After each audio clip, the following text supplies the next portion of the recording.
जहां राधा तत्व से एकत्व लाभ हो जाए, अर्थात महाभाव में एकत्व लाभ हो जाए, वो रंग की स्थिति है। तो भागवत में प्रेम तक की स्थिति का वर्णन आया है, और जब रंग की स्थिति का वर्णन, रस की स्थिति का वर्णन सुखदेव जी राजा परीक्षित को करने लगे, तो राजा परीक्षित के मन में शंका हो गई, ये कैसी लीला भगवान की, ये कौन से धर्म की स्थापना कर रहे हैं, पर नारियों के साथ में आलिंगन चुम्बन, ये कौन सा प्रेम है, ये कौन सा धर्म है। परीक्षित की बात सुन के सुखदेव जी समझ गए राजा का अधिकार नहीं, इससे आगे चर्चा नहीं करना। इसलिए भागवत में 18,000 श्लोक नहीं है, जबकि सब जगह लिखा हुआ है भागवत में 18,000 श्लोक, लेकिन वर्तमान की भागवता पढ़ ली 18,000 श्लोक आई, कम क्यों हो गए? क्योंकि रस की जब चर्चा सुखदेव जी करने लगे, राजा परीक्षित तुरंत शंकालु हो गए, शंका रख दी, ये कौन सा धर्म है, लगा कि ये तो अधर्म हो रहा है, भगवान भी अधर्म, ये क्या लीला। सुखदेव जी ने सुनाना बंद, अब तुमको आगे की बात नहीं सुनानी। तो कृष्ण प्रेम की चर्चा भागवत में, इसके बाद आगे की रस की चर्चा, तो उसके बाद रंग की चर्चा की नहीं, क्योंकि अधिकारी नहीं थे। तो सारी चर्चा श्लोक जो कट गए भागवत में, 18,000 श्लोक निगिल लो, वो जो श्लोक कट गए सुखदेव जी ने काट दिए, फिर वही श्लोक महावाणी जी में अंकित हुए।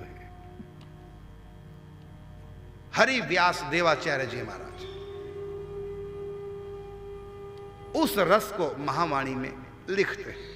ये महावाणी ग्रंथ सबके बस का नहीं है, क्योंकि रस का ग्रंथ है, भागवत प्रेम का ग्रंथ है, महावाणी जी रस का ग्रंथ है।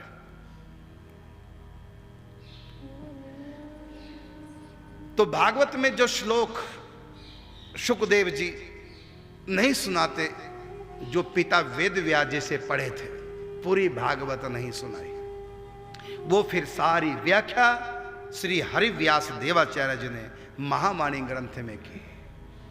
तो प्रेम तक भागवत और उसके आगे रस और रंग की चर्चा, ये महावाणी ग्रंथ में है।